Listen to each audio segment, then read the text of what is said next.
Getting into the mind and inspiration of an artist and the work on their easel is a rare and fascinating privilege. Join me as we listen to the contemporary artist, Timothy John Luke Smith, as he shares his thoughts on his latest painting in progress. And tonight we are working on my portrait allegory of Ukraine. This is not a portrait, but a full on painting in the sense that its goal is to create a mood and to have a message. And all the hard work in doing portraits helps you to do paintings like this, where you're painting a person, but not necessarily a recognizable person, but you're painting more of an emotion or an idea.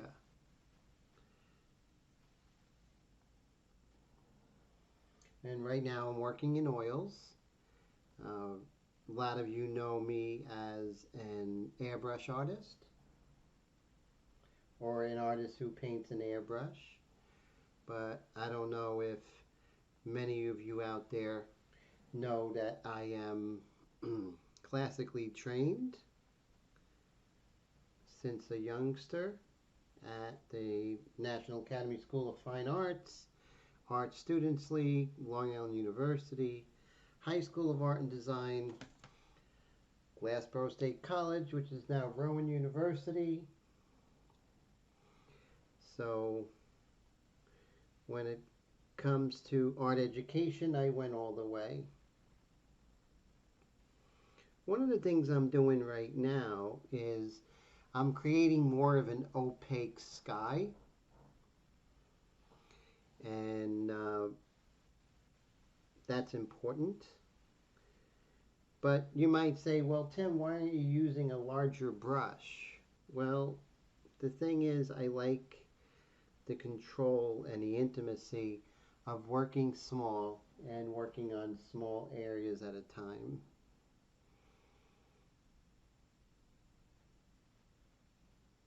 And the oil paints, I can't say it's one brand. I have a lot of different brands that I like. Lately, I've been having a kind of really nice feeling with Winsor & Newton Artist Oil Paints. I just like the buttery consistency right out of the tube. So this color right now that I mix for the sky is Utrecht brand uh, Artist Oil Paints, and that is titanium white. And what I used, I believe, was French Ultramarine by Winsor & Newton. The thing about oil paints is you can mix different brands. It's all pretty much the same stuff. It's pigment that is kind of suspended in some oil, linseed oil, safflower oil, walnut oil. Most of the paints are kind of in linseed oil, which is interesting. Linseed oil is the same thing as flaxseed. So generally, linseed oil is not poisonous, toxic, but the pigments are. Some pigments are very toxic, some more than others. Anything that has cadmium in the title is really, oh no, look at that. That's what happens when you don't pay attention. So rather than go ahead and try and mix that, I'm just going to pull it up and just be more careful. There we go. And so I'm just creating more of a even sky color. See, this painting is about the coldness of war, uh, the kind of lack of humanity that happens when people hurt each other for government ideals or government needs. I mean, and then innocent people, such as our young lady here, the allegory of Ukraine, they get caught in the crossfire and they lose loved ones, lose their home, lose their own lives. For what? The, the anger and the hatred is not their own, right? So why are they paying the price? I'm not saying anything about any side or anything because that's a trap, right? Picking the side. But I'm picking the side of the innocence of both the Ukraine and the Russian families that lose a loved one.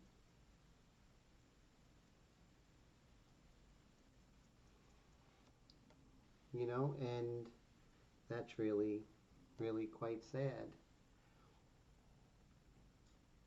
Very sad. So right now, this is just kind of, a la prima method here. It's not glazing, it's not scumbling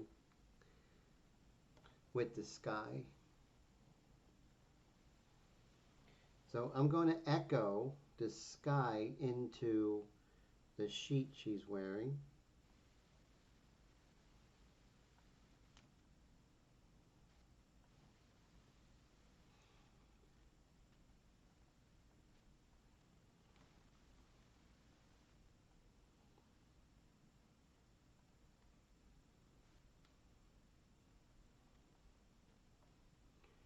And same thing here.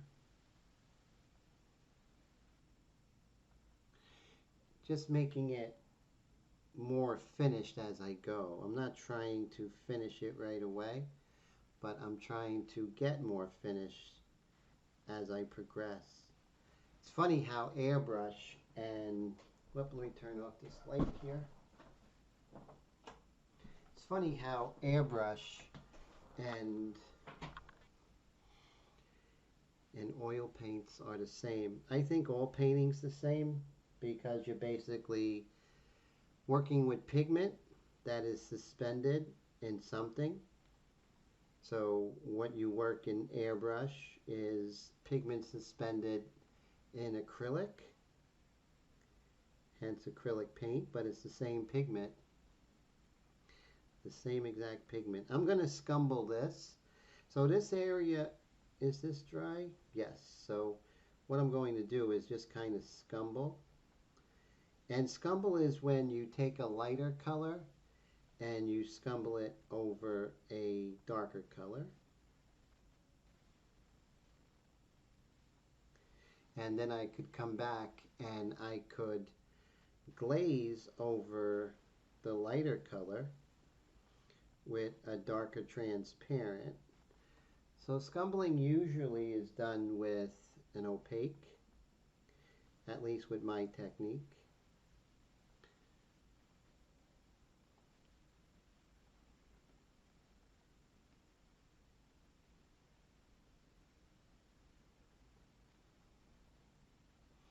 And this area is a little dark. So first I'm going to work on this area right here. So you see how I moved from the sky down to the sheet she's wearing?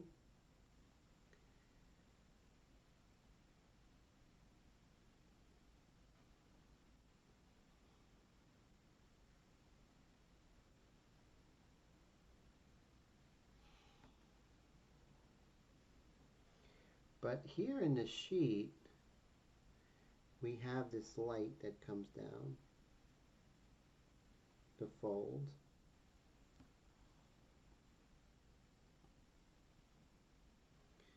Going to soften this up.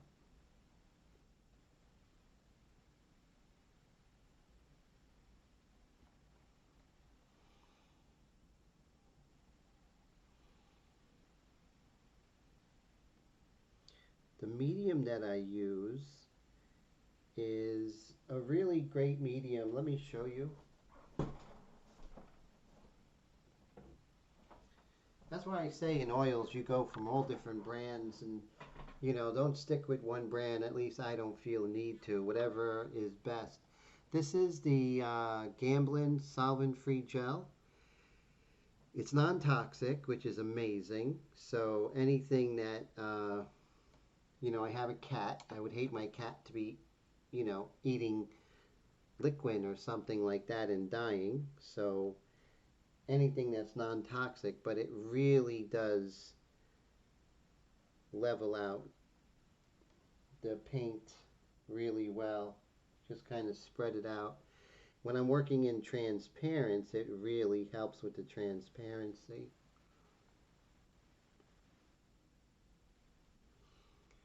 And then here it just gets darker.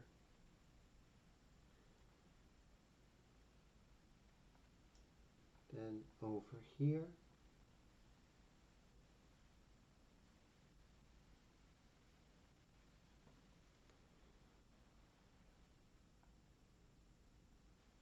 So you see I like moving around a lot. Yeah, things don't happen as quickly when you move around a lot, but you're keeping your head in the game throughout the whole painting. So that's my thinking. Painting the ensemble.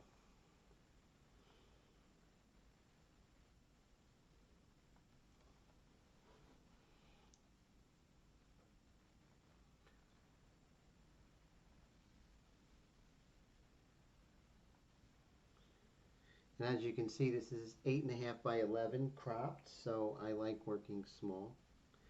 This is on paper actually, with shellac.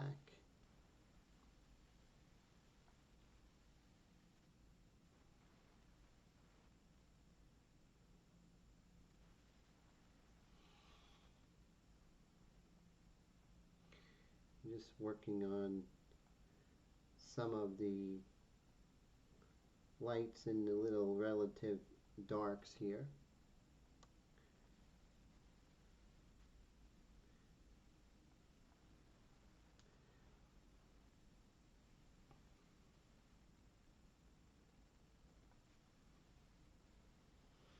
This is no editing, just going straight in, trying a little bit of a new format. And I'll be doing that in airbrush and oils and pencil.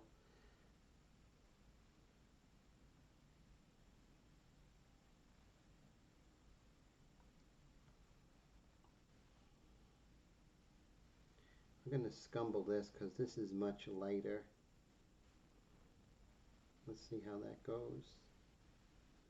Great thing about oils is that you can do as many layers as you want.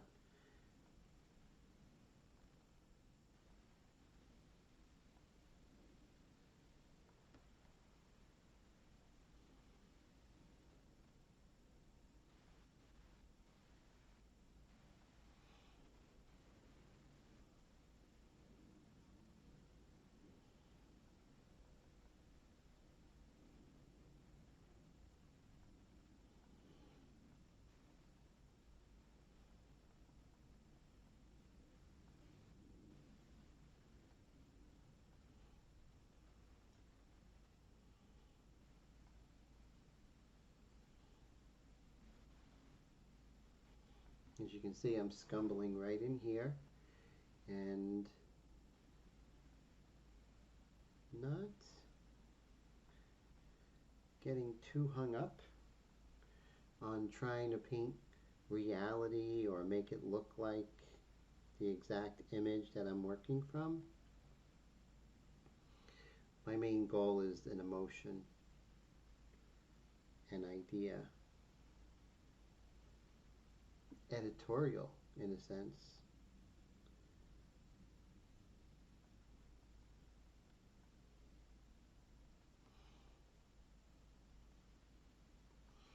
But you see how the background and the toga come together.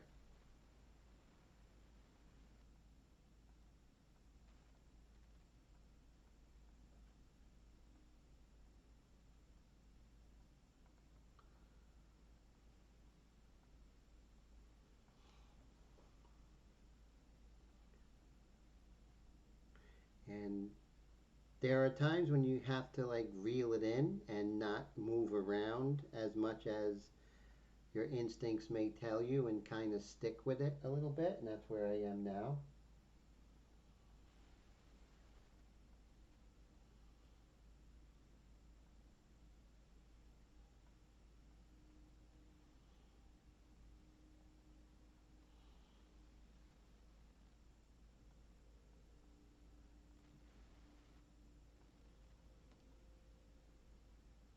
I'm going to stop at about the 15-minute mark because I don't want it to be too long. Like I said, this is just a very impromptu kind of hang out with me in my studio kind of thing. But whether you work in airbrush, acrylic, watercolor, it's all the same thing, you know. It's pigment that's suspended in something, right? Pigment is the color, you know, or the white or the black, right? So just work on the same thing, you know, just the same thought processes, I believe.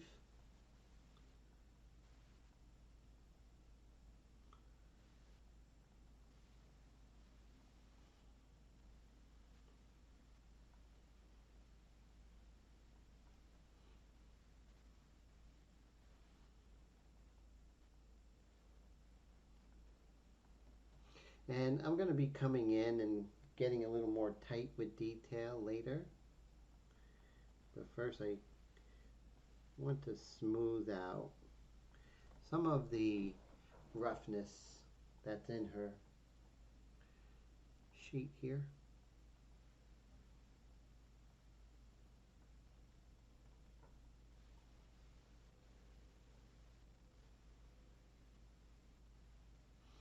So I add a little bit of that Gamblin gel.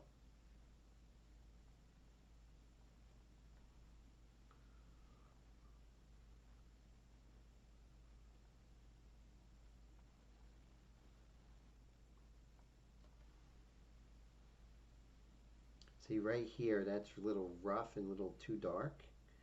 So we definitely have to calm that down.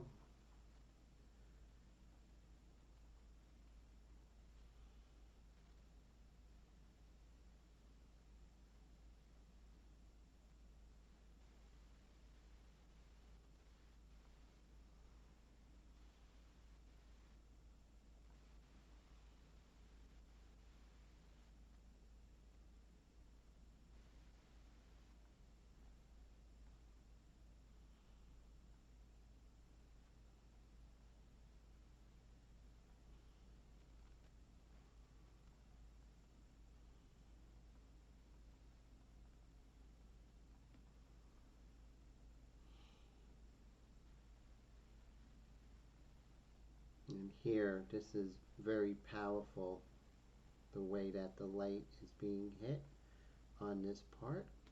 So we're going to go ahead and make our paint a little bit thicker, a little more opaque.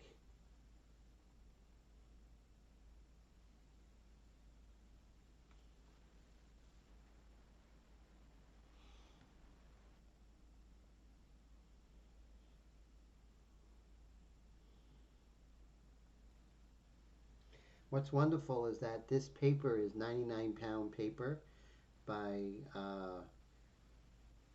Canford, Canford cardstock, and it's called Gunmetal. So I did the drawing on it and then did the underpainting in my airbrush India inks, and I airbrushed the underpainting. And then after that, I erased all the pencil lines, and then I put a layer of shellac And that layer of shellac allows me to paint as many layers of oil on here without damaging the paper. The shellac is a wonderful surface to work on.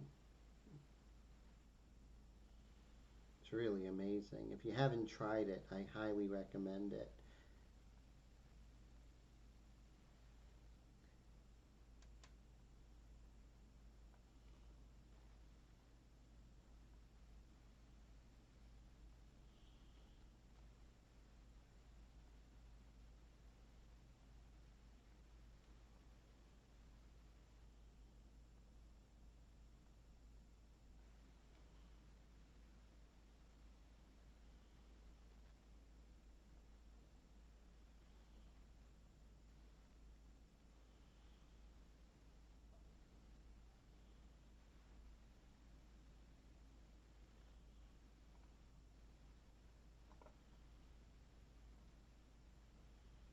Sure, I get her shoulder.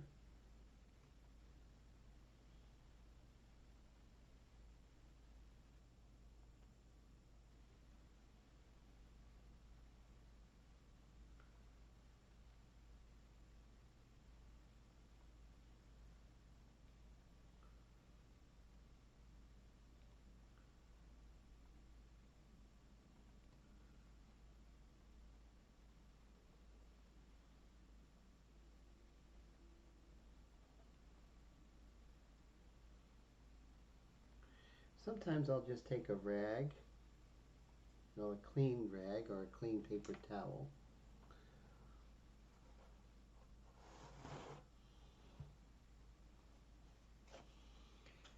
and you can just wipe off any excess like that.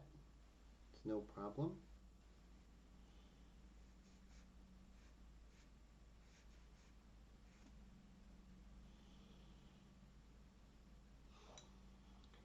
So basically, I'm going to be continuing over here on her shoulder. This is still in the very kind of uh, hard, rough kind of stage, and I'll just keep refining as I go, working on the frigid landscape, going in more into her expression on her face and everything like that.